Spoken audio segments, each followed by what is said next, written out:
भगवान सद्गुरु सुजान का डंडा उठाया और कहा, अगर तुम इसे छोटा डंडा कहते हो तो तुम इसके सत्य का विरोध करते हो, और अगर तुम इसे छोटा डंडा नहीं कहते हो तो तुम इसके तथ्य को अस्वीकारते हो।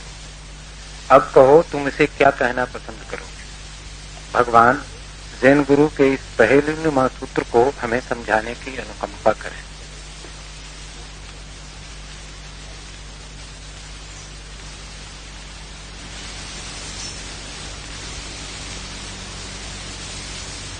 सत्य की खोज में एक ही संघर्ष, और वो संघर्ष है विचार से मुक्ति। कैसे तुम विचार के बाहर हो जाओ।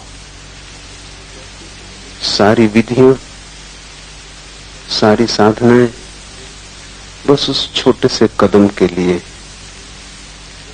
विचार की प्रक्रिया कैसे बंद हो जाए, क्योंकि जैसे ही विचार रुकता है वैसे ही आंख खुलती। जैसे ही विचार रुकता है वैसे ही तुम देखने में समर्थ हो पाते हो। जब तक विचार है तब तक आंख धुंध से भरी। जैसे दर्पण पर धूल जमी हो, ऐसा चेतना पर विचार की परतें और परतें जमी। बहुत उपाय किए गए किस तरह तुम्हें बाहर ले आया जाए तुम्हारे विचार के वर्तुल के। ज़हन की अपनी विधि है, उस विधि को वे कुआन कहते हैं। कुआन का अर्थ है ऐसी पहेली जो हल न की जा सके, और जिसे सोचते सोचते सोचते सोचना ही थक जाए, और तुम इतने ऊब जाओ सोचने से, इतने परेशान हो जाओ, सोचना इतना व्यर्थ मालूम पड़े कि तुम सोचना ही छोड़ दो। आसान नहीं है, क्योंकि बुद्धि जल्दी नहीं थकती। विपरीत स्थिति में भी सोचे चली जाती। मैंने सुना है मुल्ला नसरुद्दीन ने अपने एक मित्र को सड़क पर जाते देखा, पीठ की तरफ से। तेजी से कदम बढ़ाए, जाकर उसकी पीठ ठोकी और कहां कहां खो गए थे अब्दुल, वर्षों बाद दिखाई पड़े। उस आदमी ने लौटकर चौंक कर देखा। मुल्ला नसरुद्दीन ने भी उसे चौंक कर देखा और कहा, हद हो गई, कौन सी विपत्ति आई तुम पर। पिछली बार जब मिले थे तो ठिकने थे, मोटे थे, अब अचानक लंबे और दुबले हो गए। चेहरा भी बिल्कुल बदल डाला, दाढ़ी मूछ कब बढ़ा ली। उस आदमी ने कहा कि माफ करें, आप किसी और की भूल में होंगे, मेरा नाम अब्दुल्ला नहीं। नसरुद्दीन ने दोबारा उसकी पीठ ठोकी और कहा, प्यारे तुम नाम भी बदल लिया। ऐसा विचार है, वो अपने लिए तर्क खोजता ही चला जाता है, वो अपने लिए मार्ग खोजता ही चला जाता है।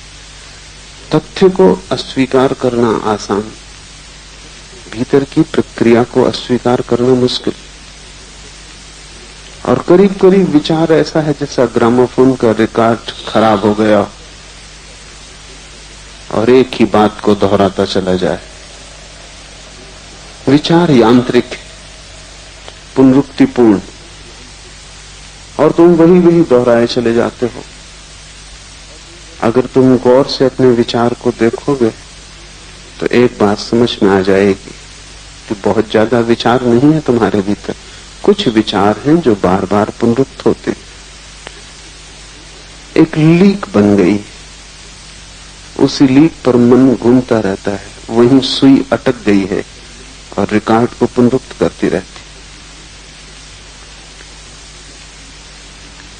मैंने सुना है कि पहला हवाई जहाज जो पूर्ण रूप से स्वचालित था बना, उसमें पायलट की कोई जरूरत न थी। उसमें परिचारिकाओं की कोई आवश्यकता न थी। बटन दबाओ, चाय आए, बटन दबाओ, भोजन आए, कोई भी व्यक्ति वहां न था, सभी तरह स्वचालित, ऑटोमेटिक था। जैसे ही हवाई जहाज उड़ा, सूचना आनी शुरू हुई कि ये हवाई जहाज पूरी तरह स्वचालित, ये पहला हवाई जहाज है। लाल रंग की बटन दबाएं, चाय, पानी, नाश्ता, पीले रंग की बटन दबाएं, भोजन, हरे रंग की बटन दबाएं, तो सब जरूरतें। और कोई पायलट नहीं है, ये स्वचालित हवाई जहाज अपने गंतव्य पर पहुंच के उतर जाएगा। आप बिल्कुल चिंता न करें, घबराने की कोई भी जरूरत नहीं, क्योंकि सभी तरह की सावधानी बरती गई। यंत्र में कहीं भी कोई भूल नहीं, यंत्र में कहीं भी कोई भूल नहीं, यंत्र में कहीं भी कोई भूल नहीं, और ये लाइन पे बात अटक गई। सोच सकते हैं हवाई जहाज के यात्रियों की हालत। भूल तो साफ है, और जब ये भूल हो सकती तो कोई भी भूल हो सकती। तुम्हारा मन भी करीब करीब स्वचालित कंप्यूटर है, तुम्हें उसे चलाना भी नहीं पड़ता, आदत बस चलता चला जाता है। उसकी बुंदी हुई लीक, वो उसको दोहराता रहता। इसलिए जिंदगी में तुम नई भूलें भी तो नहीं करते। मौलिक भूल करना भी तो मुश्किल है मन के द्वारा, वही दोहराते हो जो पहले किया है। नई भूल भी करो तो मन के बाहर हो जाओ, क्योंकि सब नया मन के बाहर है। पाप भी नया करो तो बाहर हो जाओ, लेकिन पाप भी दोहराते हो, बासा पुराना। मन का नए से कोई भी संबंध नहीं, और जीवन प्रतिपल नया है। मन का संबंध पुराने से। मन अनुभव का निचोड़, अनुभव यानी अतीत, अनुभव यानी जो हो चुका, अनुभव यानी जो बीत चुका, वो जो लकीरें छूट गई हैं अनुभव की, उनका ही जोड़ मन। मन स्मृति का संग्रह, और जो जीवन है अभी और यहां, वो अतीत नहीं है, वो वर्तमान है। इस पहले सत्य को ठीक से ख्याल में ले लें कि मन सदा अतीत है और जीवन सदा वर्तमान। इसलिए जीवन और मन का कहीं भी मिलन नहीं होता है। जिस दिन मन छूटेगा उसी दिन जीवन से मेल होगा। जिस दिन मन हटेगा उसी दिन द्वार खुलेगा, उसका जो है अस्तित्व का द्वार। ध्यान की विधियां मन को तोड़ने की विधियां, ये कुआन भी बड़ी कीमती विधि और ज़ेन की विशेष विधि है। हर धर्म के कुछ अपनी विशेष विधियां हैं। कुआन बड़ी सार्थक। ज़ेन गुरु अपने शिष्य को एक पहेली दे देता है और उससे कहता है इस पर सोचो। बात बेहूदी है, क्योंकि पहेली ऐसी होती जिस पर सोचा ही नहीं जा सकता, जिसमें सोचने का उपाय ही नहीं, गुंजाइश नहीं। अगर सोचा जा सके तब तो तुम्हारा मन जारी रहेगा, तुम सोच लोगे। लेकिन पहेली स्वभावता ऐसी है कि सोचने की कोई जगह नहीं। तुम कितना ही सोचोगे फिर भी पाओगे ये व्यर्थ। तुम्हें ये दिखाई भी पड़ेगा कि सोचने में कोई सार नहीं, लेकिन गुरु कहता है सोचो। ये सोचने में कोई सार नहीं है, ये सोच के मत बताओ। सोचे जाओ। एक ऐसी घड़ी आएगी कि थक के सोचना गिर जाएगा और उसी क्षण अचानक तुम चौंक कर जगोगे, जैसे नींद टूट गई, जैसे अंधेरे में दिया जल गया, जैसे बिजली कौन गई। ये भी एक ज़ेन कोण है। सदगुरु सुजान ने अपना छोटा डंडा उठाया और कहा, ज़ेन गुरु अपने पास डंडा रखते, शिष्यों की खोपड़ी पर मारने को। बाहर से भी वो प्रतीक है, भीतर से भी मूल्यवान है, क्योंकि गुरु और क्या करेगा, खोपड़ी को ही मिटाना है। उसी में तुम भटक गए हो, वहीं से तुम्हें खींच के बाहर लाना है। और कभी कभी कुछ क्षण होते जब सिर पर पड़ी डंडे की चोट तुम्हें चौंका देती, वो एक शॉक ट्रीटमेंट है। जैसे बिजली का हम शॉक देते हैं पागल को, विक्षिप्त को, और कभी कभी वो ठीक हो जाता है। ठीक इसलिए हो जाता है कि उसका जो वर्तुल चल रहा था विचार का, वो टूट जाता है। बिजली का शॉक पागल को ठीक कर पाता है, क्योंकि भीतर उसके जो पागलपन की धारा बन गई थी, ग्रामोफोन का रिकॉर्ड एक ही वाणी को दोहराए चला जा रहा था, बिजली के शॉक से सुई वहां से हट जाती। धक्के में भीतर सब अस्त व्यस्त हो जाता है, और जब वो फिर से स्वस्थ होता है तो सुई वही नहीं होती जहां अटक गई थी। इसलिए बिजली का शॉक पागलपन को ठीक करने में उपयोगी, कोई भी शॉक उपयोगी है। और ज़ेन गुरु बिजली के शॉक का उपयोग नहीं करता, क्योंकि उसके खतरे और नुकसान भी। कभी कभी ऐसा भी हो सकता है कि शॉक से पुराना पागलपन मिट जाए, नया और भी उपद्रव का पागलपन पैदा हो जाए, क्योंकि वो अंधेरे में टटोलना है। तुम्हारे मन को झकझोर दिया, वो पहले से बेहतर ही जमेगा, ये क्या निश्चित है। वो पहले से और भी बुरी हालत में जम सकता है। फिर जैसे जैसे बिजली के धक्के दिए जाते हैं, वैसे वैसे मन कमजोर होता जाता है। पागलपन भला हट जाए, लेकिन बुद्धिमत्ता उससे पैदा न होगी। धीरे धीरे भीतर के स्नायु बिजली के धक्के खा खाकर उनका लचीलापन खो जाएगा, और जितना लचीलापन खो जाएगा उतनी बुद्धिमत्ता छीन हो जाएगी। पागल भला न रह जाओ, लेकिन प्रतिभाशाली भी न रह जाओ। ज़ेन गुरु डंडे का उपयोग करता है, वो शाख बड़ा सूक्ष्म है और करता है विशेष क्षणों में, हमेशा नहीं। जब देखता है कि तुम बिल्कुल कगार पर खड़े हो, लगता है कि तुम विचार के बिल्कुल किनारे आ गए हो, जरा सा धक्का और छलांग लग जाएगी। कोई मीलों तक तुम्हें घसीटना नहीं, तुम कगार पर ही खड़े हो, जरा सा इशारा और तुम छलांग लगा दोगे। और अगर इस समय इशारा न किया गया तो शायद फिर तुम लंबी यात्रा पर निकल जाओ, किनारा फिर दूर हो जाए, छलांग फिर मुश्किल हो जाए। तो ज़ेन गुरु घूमता है अपने शिष्यों के बीच, वो ध्यान कर रहे हैं, अपने डंडे को लेकर घूमता रहता है, क्योंकि जब तुम विचार के किनारे पहुंचते हो तब तुम्हारे चेहरे की सारी स्थिति बदल जाती। उस किनारे पर पहुंच के भी शांत हो जाता है सब। अभी छलांग भी नहीं लगी, लेकिन छलांग के पूर्व भी जैसे ही पास और पास तुम आते हो उस महासागर के, जहां विचार खो जाएगा और निर्विचार होगा, जैसे जैसे पास आते हो वैसे वैसे तुम्हारी सारी जीवन स्थिति बदलने लगती। तुम्हारे रोए रोए में जो तनाव है, एक बेचैनी है, वो खो जाती, तुम स्थिर हो जाते हो। आनंद तो नहीं होता, लेकिन तुम शांत हो जाते। शांति आनंद का पहला चरण। और जब गुरु देखता है कि तुम ऐसी जगह आ गए हो जहां से जरा सा धक्का और तुम सागर में उतर जाओगे, तो वो डंडे से तुम्हारे सिर पे चोट करता है। उस चोट में तुम एकदम चौंक जाते हो।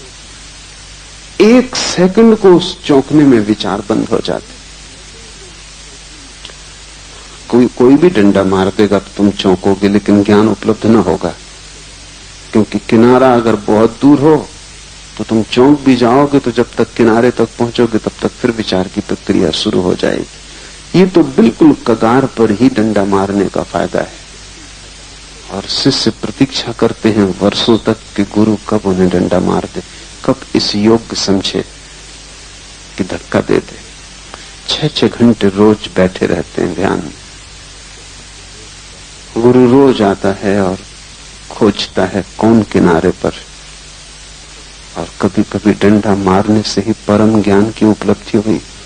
जब पश्चिम में पहली दफा ये पता चला तो लोग बहुत हंसे कि ये परम ज्ञान बड़ा सस्ता है कि डंडा मारने से उपलब्ध हो जाए, लेकिन उन्हें पता नहीं कि डंडा मारने की ये घटना के पहले हो सकता है शिष्य 20 वर्ष 30 वर्ष 6-6 घंटे 8-8 घंटे बैठा रहा हो प्रतीक्षा में। ज़ेन गुरु का डंडा अर्जित करना पड़ता है, मुफ्त नहीं मिलता, बड़ी लंबी साधना से। तो ज़ेन गुरु सुजान अपना छोटा डंडा लिए बैठा होगा, किसी शिष्य को कुआन पहेली दे रहा है और उसने डंडे को उठाकर कहा, अगर तुम इसे छोटा डंडा कहते हो तो तुम इसके सत्य का विरोध करते हो, और अगर इसे छोटा डंडा नहीं कहते तो तुम इसके तथ्य को अस्वीकारते हो। अब कहो तुम इसे क्या कहना पसंद करोगे? If you call this A short staff, you oppose the reality, and if you do not call it a short staff, you ignore the fact. पहले इस पहेली को समझ लें बुद्धि के तल पर, क्योंकि अभी तो वहीं खड़े, फिर बुद्धि अतीत तल पर इसकी झलक लेने की कोशिश करें। 3 बातें कही सुजान ने। पहली, डंडा छोटा है, अगर तुम इसे छोटा डंडा कहते हो तो तुम इसके सत्य को इंकार करते हो। क्यों? डंडा छोटा है तो छोटा डंडा कहने में सत्य का इंकार क्या है? यहां समझने की कोशिश करें। डंडा सिर्फ डंडा है, न डंडा छोटा होता न बड़ा। डंडे को पता ही नहीं होता कि वो छोटा है कि बड़ा है। छोटा बड़ा तो तुम्हारी बुद्धि की व्याख्या है। डंडा अपने आप में छोटा है या बड़ा? डंडा अपने आप में तो सिर्फ डंडा है। तुम एक और डंडे को भीतर लाओ तब छोटा और बड़ा होता है तुलना में। तो छोटा या बड़ा होना डंडे के भीतर का सत्य नहीं है, बाहर से आई तुलना है। ये किसी और डंडे की अपेक्षा में छोटा है, किसी और डंडे की अपेक्षा में बड़ा भी हो सकता है। तो बड़ा और छोटा प्रत्यय हैं बुद्धि के। डंडा छोटा है या बड़ा? डंडा अपने आप में न छोटा है न बड़ा। तुम ला रहे हो छोटे और बड़े के विचार को, बुद्धि प्रत्यय लाती है तुलना के। बुद्धि तुलनात्मक है, इसलिए जब तक तुम तुलना न छोड़ोगे तब तक बुद्धि न छूटेगी। तुमने देखा नहीं किसी को कि तुमने कहा बहुत सुंदर है, तुमने देखा नहीं किसी को कि कहा बहुत कुरूप, लेकिन कोई कुरूप होता है अपने आप में कि कोई सुंदर होता है अपने आप में। तुम बाहर की तुलना भीतर ला रहे हो। तुम एक स्त्री को सुंदर कहते हो, क्यों? तुम और स्त्रियों से तुलना कर रहे हो। ये स्त्री अपने आप में अपने भीतरी सत्य में सुंदर है या कुरूप? दूसरी स्त्री का क्या प्रयोजन? मुल्ला नसरुद्दीन लौटा कुछ समय हिमालय पर बिताकर, तो मैंने उससे पूछा यात्रा कुशलता से हुई, दिन मजे में बीते, पहाड़ पर कैसा समय रहा, सुख तो पाया? उसे मैं जानता हूं, वो जहां भी जाए वो उपद्रव ही पा सकता है। हिमालय जाने से क्या होगा, जाओगे तो तुम ही। उसने कहा यदि चाय, कॉफी, सूप उतना गर्म होता जितनी की शराब गर्म थी, और शराब यदि उतनी पुरानी होती जितनी की मुर्गी पुरानी थी, और यदि मुर्गी उतनी कोमल होती जितनी की कोमल नौकरानी थी, और अगर नौकरानी रात मेरे साथ सोने को उतनी ही उत्सुक होती जितनी की बूढ़ी घर की मालकिन थी, तो सब ठीक था।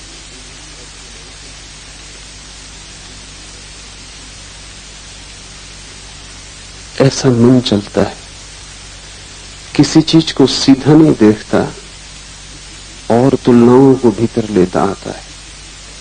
तुम कोई तथ्य सीधा नहीं देखते, सदा तुलना प्रविष्ट हो जाती। तुलना लाने वाली बुद्धि है, तथ्य तो अकेला है।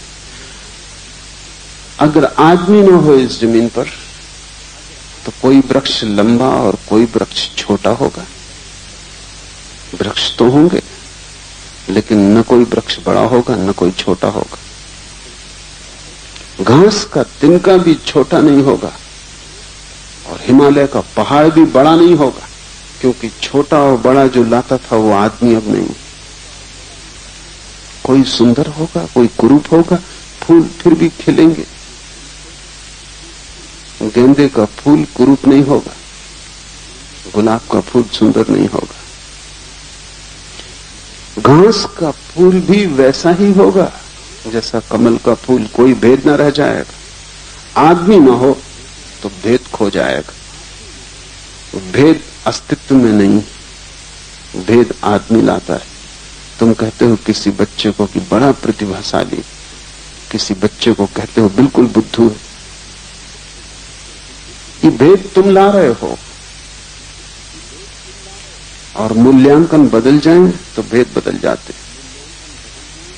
कभी एक चीज फैशन में होती तो सुंदर होती, फिर फैशन के बाहर हो जाती तो वही कुरूप हो जाती। कभी एक ढंग का नाक नक सुंदर समझा जाता है, समय बदल जाता है, लोग उससे ऊब जाते, फिर अलग ढंग का नाक नक सुंदर हो जाता।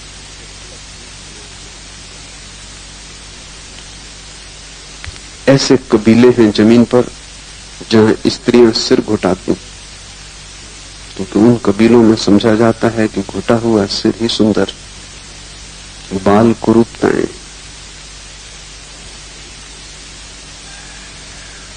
से सारी पृथ्वी पर बाल सौंदर्य के प्रतीक। कबीले हैं जहां स्त्रियां अपने सिर को गूंथ लेती, रंग भर लेती, हमें देख के हैरानी होती, लेकिन वहां वे सौंदर्य के प्रतीक। हमारे ही समाज में स्त्रियां नाक छेदती हैं, कान छेदती, सोचा जाता रहा है कि सौंदर्य के प्रतीक, लेकिन अब फैशन बदल रही। अब नाक और कान छेदना सहजता को खोना जैसा है, स्वभाव को खोना जैसा है। अब वो सौंदर्य का प्रतीक नहीं है। आदमी का विचार बदलता है, सौंदर्य बदल जाता है, कुरूपताएं बदल जाती हैं। क्या सुंदर है, क्या कुरूप, निर्णायक कोई मापदंड नहीं, तुम्हारी बुद्धि पर निर्भर है। बुद्धि तुलना से जीती है, इसलिए तुम देखते भी नहीं किसी चीज को कि तत्क्षण तुलना करते हो। ये ज़ेन गुरु अपने शिष्य से कह रहा है कि तुलना मत करना, और बिना तुलना किए कहना कि ये क्या है। कह रहा है अगर तूने इसे छोटा डंडा कहा तो सत्य का विरोध हो गया, क्योंकि सत्य में कोई तुलना नहीं, तुलना मन में, और इसलिए मन के रहते तुम सत्य को न जान पाओगे। सत्य अतुल्य है, इनकंपेरेबल। वो न सुंदर है, न कुरूप, न शुभ न अशुभ, न अच्छा न बुरा, वहां कोई भेद नहीं। वो सिर्फ है, होना मात्र उसका लक्षण। इस पूरे अस्तित्व को तुम सुंदर कहोगे या कुरूप, अच्छा कहोगे या बुरा। लोगों ने कुछ न कुछ कहा है। आस्तिक कहता है बिल्कुल अच्छा क्योंकि भगवान ने बनाया, नास्तिक कहता है इतने युद्ध, इतनी बीमारी, बच्चे सड़ते मरते हैं, कैंसर है, टीबी है, कैसे अच्छा। कुरूप है, इससे और बुरा क्या हो सकता है। लेकिन अगर तुम किसी ज्ञानी को पूछो तो वो कहेगा क्योंकि अस्तित्व एक ही है, दूसरा कोई अस्तित्व नहीं। अच्छा भी कहना सार्थक नहीं, बुरा भी कहना सार्थक नहीं, तुलना कहां से करोगे। अगर कोई दूसरा भी अस्तित्व होता तो तुलना हो सकती थी। अस्तित्व तो एक ही है, ये एक ही फैलाव है, किससे तौलोगे। इसलिए परमात्मा को अगर तुमने कहा सुंदर तो भूल कर रहे हो। किससे तौलते हो? उसके अलावा कोई भी नहीं, वही है। तो जहां अकेला है वहां कैसी तुलना।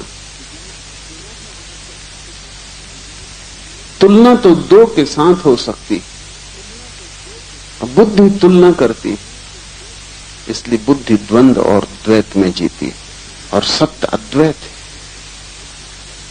तो जब तक तुम बुद्धि की तुलना न छोड़ोगे, सिर्फ देखना गुलाब के फूल को, मत कहना कि सुंदर, मत कहना असुंदर। किससे तौलते हो? कल देखे थे जो गुलाब, उनसे अब वो कहां है? किससे तौलते हो? पड़ोसी के घर में जो गुलाब खिला है उससे? वो गुलाब वो है, ये गुलाब ये है, दोनों के बीच क्या लेना देना है? तौलते ही क्यों हो? क्या काफी नहीं है कि इस गुलाब को सीधा देखो, बीच में शब्दों और प्रत्यय और धारणाओं को ना लाओ, बीच में सिद्धांतों को मत लाओ, सीधा देखने में कुछ अड़चन? पर तुम्हारी आंखें शब्दों से भरी, तुम्हें पता ही नहीं चलता, देखे नहीं कि व्याख्या आ गई, कान ने सुना नहीं कि निर्णय हो गया, हाथ ने छुआ नहीं कि चाहे तुम कहो न कहो भीतर कोई कह गया बड़ा कोमल है, बड़ा कठोर है। चेहरे को तुम कहते हो सुंदर, तो किसी वैज्ञानिक की प्रयोगशाला में जाके खुर्दबीन से चेहरे को देख लेना अपनी प्रेयसी के, तब तुम बहुत घबरा जाओगे, क्योंकि खुर्दबीन से देखे जाने पर चेहरा ऐसा मालूम पड़ेगा, खाई खड्ड पहाड़, छोटे छोटे छिद्र, बड़ी बड़ी खाइयां हो जाएंगी, छोटे छोटे मुहासे बड़े बड़े पहाड़ हो जाएंगे। तुम देख के बहुत घबरा जाओगे, क्या खुर्दबीन गलत कह रही? खुर्दबीन तुम्हारी प्रेसी के कुछ विरोध में तो है नहीं, खुर्दबीन कोई और दूसरी औरत थोड़ी है जो प्रतिस्पर्धा कर रही है। क्या खुर्दबीन किसी ईर्षा से भर गई?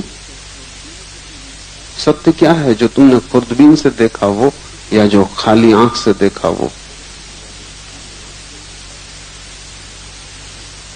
दोनों ही सत्य है। और अगर खाली आंख से देखा सत्य तो खुर्दबीन से देखा और भी सत्य, क्योंकि अब तुम और विस्तार में देख पा रहे हो। कठिनाई कहां से खड़ी हो रही? क्योंकि खाली आंख में तुमने एक व्याख्या कर ली थी सुंदर की, अब तुम मुसीबत में पड़े हो। खुर्दबीन बता रही कि यहां तो सुंदर कुछ भी नहीं, यहां तो सब कुरूप है। चमड़ी को ऊपर ऊपर से देखा है बड़ी सुंदर, कब थोड़ा भीतर घुस के देखो, जाके अस्पताल में सूख गए मरीजों को देखो, जो हड्डी मांस मज्जा जिनकी खो गई, सिर्फ हड्डियां रह गई, वैसी ही हड्डियां सबके भीतर छिपी। या देखो अस्थि कंकाल को मेडिकल कॉलेज में रखा होगा, वैसा ही अस्थि कंकाल तुम्हारी प्रेसी और तुम्हारे प्रेमी के भीतर भी है। या खड़े कर दो अपनी प्रेसी को इस स्क्रीन के आगे और एक्सरे से देख लो, तब तुम क्या कहोगे? जो दिखाई पड़ रहा है वो सुंदर है या कुरूप? प्रेसी वही जिसे कल सुंदर कहा था, जिसकी तुलना चांद से की थी और जिसकी चुम्बी को फूलों से तौला था और समझा था कि इससे ज्यादा कोमल, इससे ज्यादा फूल जैसी कोई स्त्री नहीं। और आज एक्सरे की मशीन क्या धोखा दे रही, या तुम्हारे प्रेम को नष्ट करने का तय किए बैठी?